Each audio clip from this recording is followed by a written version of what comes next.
이 시간에는 다각형에 대해서 한번 알아보겠습니다. 우리 주변에는 곳곳에는 아주 여러 가지 도형들이 많이 숨어 있어요. 특별히 벌이 사는 이 벌집을 자세히 보면은 또 잠자리에 겹눈 이것을 크게 확대한 거예요. 육각형 모양이죠. 그리고 축구공에 보면은 이렇게 까만 거와 흰 어떤 모양이 있는데 정오각형과 정육각형이 또 숨어 있고, 우리가 늘 길을 걸을 때 그 보도블록에 보면은 보도블록 여러 모양 중에서도 사각형이 또 이렇게 육각형이 숨어 있는 것들이 있어요. 이렇게 사각형, 오각형, 육각형 이런 여러 도형들을 우리가 뭐라고 부르느냐 하면은, 또 이 도형들을 이름은 어떻게 부르느냐. 자, 이렇게 도형에 대하여 좀 더 자세히 살펴보면은 삼각형이나 사각형, 오각형 이런 도형들을 다 합쳐서 우리가 다각형이라고 불러요. 즉 3개 이상의 선분으로 둘러싸이는 도형들을 우리가 다각형이라고 부르는데요. 그렇기 때문에 원이나 또는 부채 모양의 어떤 도형처럼 곡선이 둘러싸여 있는 도형이나 3개 이상의 선분으로 둘러싸여 있지 않을 때는, 이때는 또 다각형이라고는 할 수 없어요. 반드시 다각형은 둘러싸여 있어야만 되는 겁니다. 그리고 이 다각형의 이름을 붙일 때는 보통 3개의 선분으로 둘러싸일 때는 우리가 삼각형이라고 부르고, 4개의 선분으로 둘러싸여 있으면 사각형, 그럼 5개의 선분으로 둘러싸여 있을 때는 오각형이겠죠. 6개의 선분으로 둘러싸여 있으면 육각형이죠. 이렇게 다각형의 이름들은 결국 변의 개수에 따라 삼각형, 사각형, 오각형, 육각형, 칠각형 계속해서 이 변의 수가 만약에 100개라면은 당연히 백각형이라고 부르겠죠. 거의 원에 가깝게 아주 이렇게 둥근 모양이 되겠죠. 이렇게 3변의 길이와 3각의 크기가 모두 같은 그런 삼각형을 보통 또 정삼각형이라고 불러요. 그럼 4변의 길이와 4각의 크기가 같을 때를 그런 사각형을 정사각형이라고 불러요. 이렇게 다각형 중에서도 변의 길이와 각의 크기가 모두 같을 때를 우리가 정자를 붙여서 정다각형이라고 불러요. 모든 다각형과 이 정다각형은 도형 사이에 빈틈없이 메울 수 있을까요, 여러분? 여러분, 부엌이나 또는 이렇게 목욕탕에 보면 타일을 붙여놨는데요. 대부분 다각형이나 또는 정다각형 모양을 하고 있는데, 왜 그렇게 하느냐 하면은 그 이유는 한 점에 모이는 도형의 각을 합쳐서 360이 될 경우에는 그 도형 사이를 빈틈없이 메울 수 있어요. 하지만 정다각형 중에서도 도형 사이를 빈틈없이 메울 수 없는 도형이 있는데, 그것이 바로 정오각형이에요. 왜냐하면 정오각형 한 각은 108도예요. 그럼 3개가 모이면은 360도가 되지 않죠. 그렇기 때문에 빈틈이 생기는 거예요. 자, 이제 다각형 중에서 여러분 대각선을 그릴 수 있는데, 이 대각선을 몇 개 그릴 수 있는지 한번 알아보겠어요. 먼저 대각선이 무엇인지를 알아야겠죠. 여러분, 이 대각선이라는 것은 이웃하지 않는 두 꼭지점, 그러니까 어떤 점에서 바로 옆에 있지 않는 그런 꼭지점을 선분으로 이을 때 그때 선을 대각선이라고 불러요. 삼각형은 이웃하는 변이 꼭지점이 없겠죠. 그래서 삼각형에서는 대각선이 없어요. 그럼 사각형은 각 꼭지점에 그을 수 있는 이웃의 꼭지점이 한계가 있죠. 이웃을 빼고 나면은. 그래서 이웃하지 않는 점끼리 이었을 때 그 대각선은 4개가 되죠. 근데 사각형이니까. 근데 2개는 중복이 되기 때문에 그 중복되는 거는 빼야 되죠. 그래서 사각형의 대각선은 2개. 오각형은 각 꼭지점에서 이웃하지 않는 꼭지점은 2개를 그을 수가 있어요.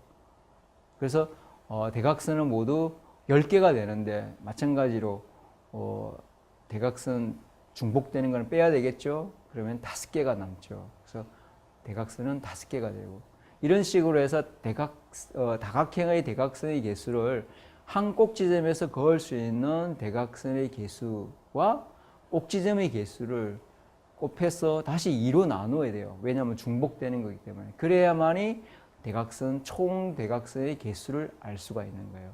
자, 그러면은 다각형의 대각선의 길이를 한번 알아볼까요? 사각형에서 여러분 사다리꼴, 평행사변형, 마름모의 대각선을 한번 그려보면은 대각선의 길이가 서로 달라요. 근데 직사각형과 정사각형의 길이는, 대각선의 길이는 똑같아요. 이렇게 대각선을 그을 때 길이가 같은 거와 함께 또 각의 크기도 알아볼 수 있는데요. 특별히 사각형에서 두 대각선이 수직으로 만나는 도형이 있는데 마른 모와 정사각형이 수직이 되죠. 직사각형은 두 대각선의 길이는 같지만은 이 두 대각선이 수직으로는 만나지 않아요. 이렇게 두 대각선이 수직이면서 또 길이도 똑같은 그런 사각형이 있는데 그것은 정사각형 한 가지뿐이에요.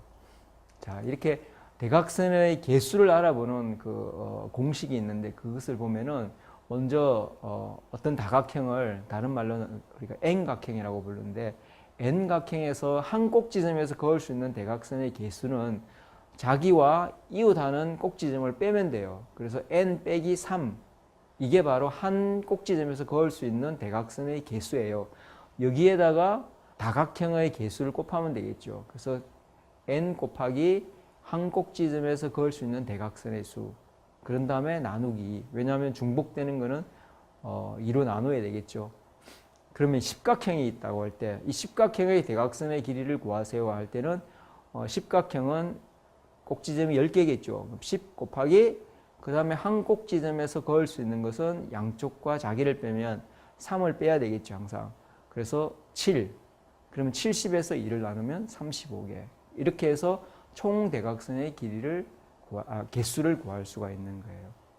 자, 그 다음 여러분 다각형에서 각이 생기는데 내각과 외각이라는 것이 생겨요. 특별히 다각형은 선분으로 둘러싸여 있는 도형이기 때문에 이 선분 안에는 여러 개의 각이 만들어지는데 삼각형이면 당연히 3개겠죠.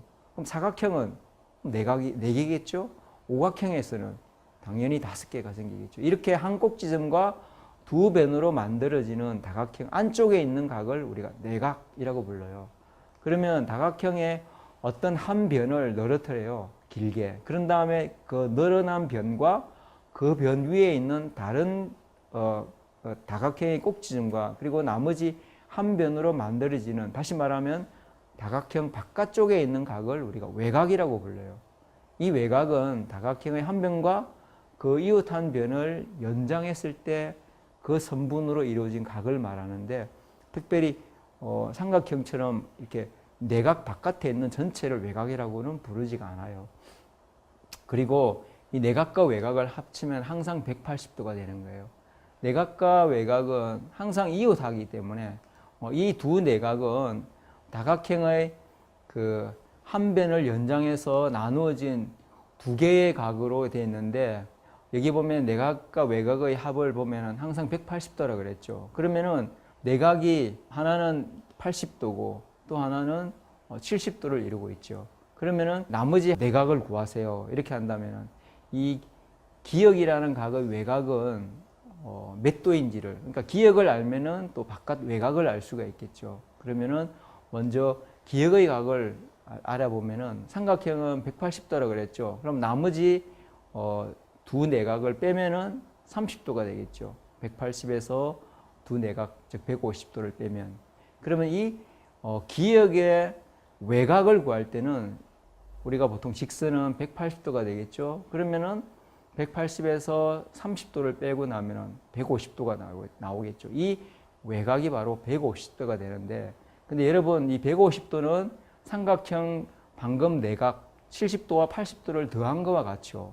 이렇게 어떤 각의 외각은 두 내각을 합하면은 그 각의 다른 한 각의 외각이 되는 거예요. 이렇게 해서 우리가 외각을 바로 구할 수가 있겠죠. 또 삼각형 내에서 두 내각의 합을 다른 한 내각의 외곽의 크기가 같기 때문에 삼각형 내각의 합이 180도가 되면 사각형의 내각의 크기 합은 360도가 되겠죠. 그럼 오각형과 육각형 이런 식으로 내각의 합의 크기를 알아볼 수가 있겠는데요. 여기 보면 오각형은 삼각형을 잘라보면 알 수가 있어요. 우리가 사각형일 때는 삼각형이 2개 나오죠. 그럼 오각형은 한 꼭지점에서 나머지 대각선을 그어보면 삼각형이 3개가 나와요.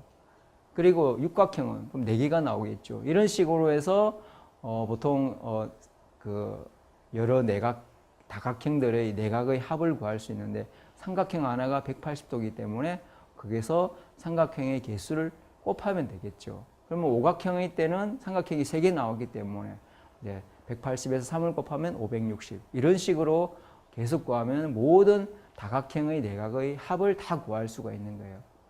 그래서 대각형의 한 꼭지점에서 그을 수 있는 대각선을 모두 그리면 삼각형이 나오고 다시 이것에다가 삼각형의 개수를 곱하면 구할 수가 있는 거예요. 그 다음에 우리가 외곽의 크기를 한번 알아보면은 일단 외곽의 크기는 모든 다각형의 외곽은 항상 360도입니다. 자, 이걸 보면은 자 여기 보면 삼각형이 있는데요. 요 다각형의 내각의 합이 다 달라요. 근데 모든 다각형의 외곽의 합은 360도라고 그랬죠. 그럼 삼각형 3개가 외곽과 내각의 합은 항상 180도였죠. 그러면 180 곱하기 각이 3개니까 3을 곱하면 540도가 됩니다.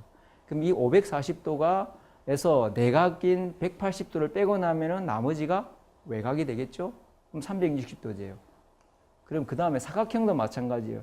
사각형도 4개의 외곽과 내각이 있는데요.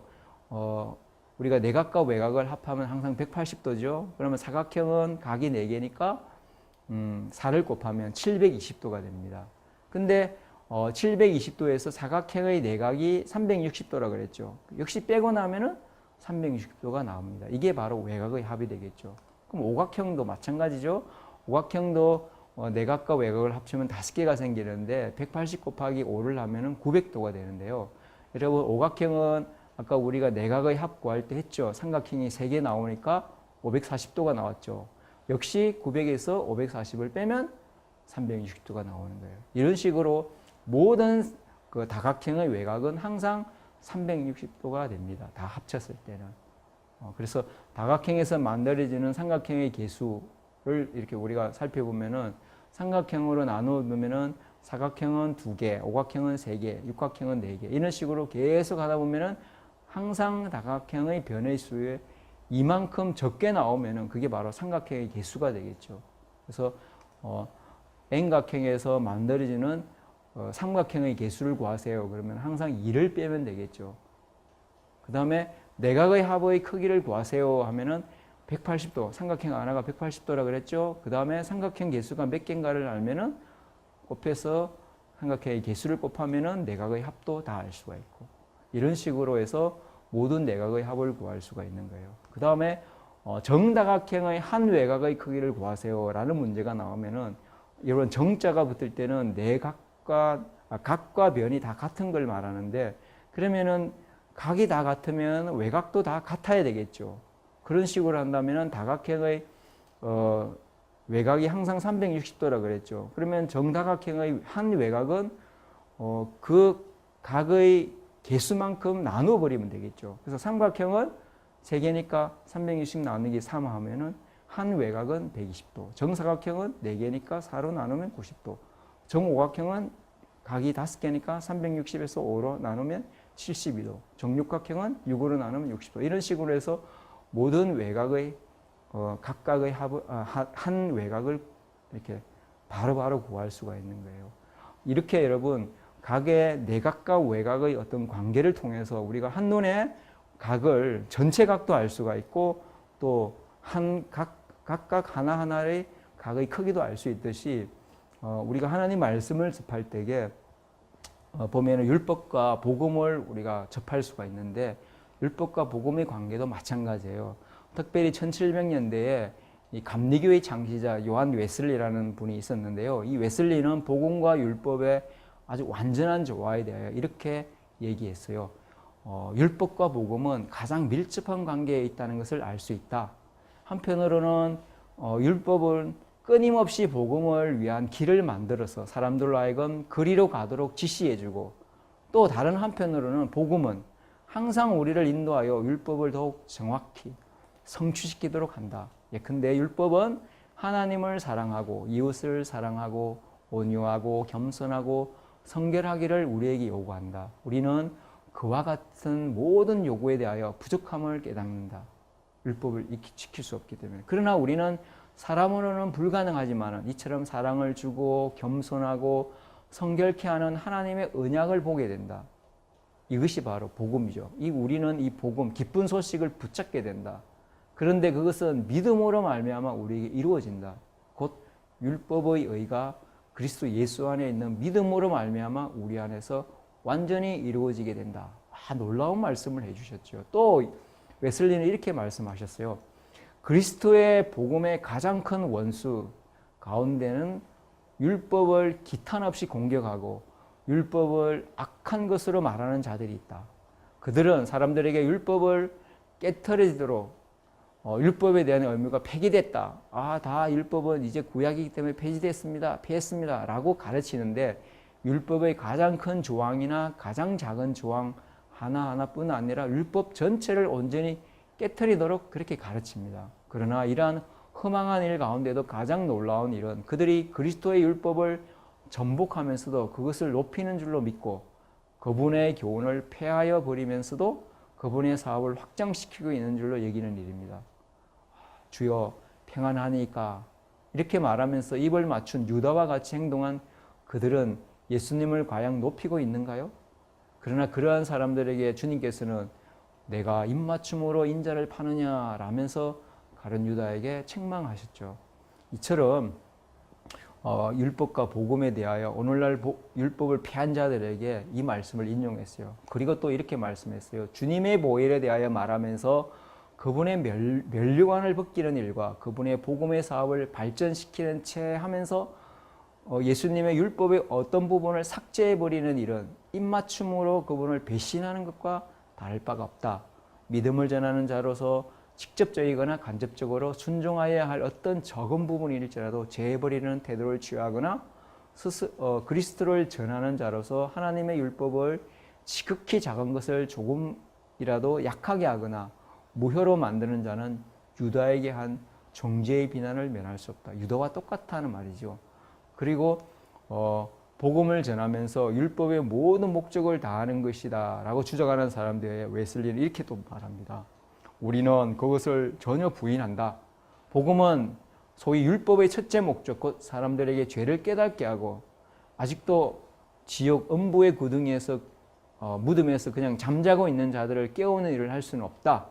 사도 바울은 율법으로 죄를 깨닫게 한다고 한다. 사람이 죄를 깨닫기 전에는 그리스도의 보혈로 말미암아 속량을 받아야 할 필요성을 진정으로 느끼지 아니한다. 그래서 예수님께서 건강한 자에게 의인의 쓸데없고 병든 자에게라야 쓸데있느니라. 건강한 자 혹은 스스로 건강할 줄로 생각하는 자를 위하여 의인을 부르는 것은 어리석은 일이다. 그대들은 먼저 그들이 병든 사람인 것을 깨닫게 해야 할 것이다. 그렇게 하지 않는다면 그대들의 수고에 대하여 그들은 감사히 여기지 않을 것이고 이와 같이 자기가 완전하다고 생각하고 아직 그 마음을 깨트리지 않은 자에게 그리스도를 가르치는 것은 어리석은 것이다. 웨슬리는 이렇게 주님처럼 하나님의 복음을 전하는 또 한편으로 율법을 크게 존귀하는 자다라는 그런 자로서의 노력을 참 많이 했어요. 이 요한 웨슬리는 하나님께서 맡겨주신 사업을 충실히 감당했기 때문에 나중에 아마 하나님 앞에 가서 그 영광스러운 그 결과를 보게 되었고 지금 감리교가 그 당시 때는 핍박을 받았지만 아주 크게 발전하였죠. 자, 우리도 이 요한 웨슬리와 같이 복음과 율법에 대하여 하나님께 주신 그것이 어떠함을 말씀을 통해서 잘 깊이 깨닫고 다른 사람들에게 지금 율법이 폐했다고 하는 자들에게 잘 설명하여서 율법이 얼마나 소중하고 또 그 율법을 통해서 우리가 복음의 필요를 깨닫게 되고 또 복음을 통해서 율법을 더욱 온전히 지키는 자로 하나님 앞에 나타나야 된다라는 정인으로서 여러분이 전거할 수 있는 자가 되었으면 좋겠습니다. 자, 오늘은 이렇게 각의 내각과 외각을 통해서 또 그와 관계되게 율법과 복음의 연관성을 통해서 함께 공부해 봤는데요. 늘 하나님 말씀을 생각하면서 공부하는 지혜로운 여러분이 되었으면 합니다. 오늘은 여기까지만 하고 다음 시간에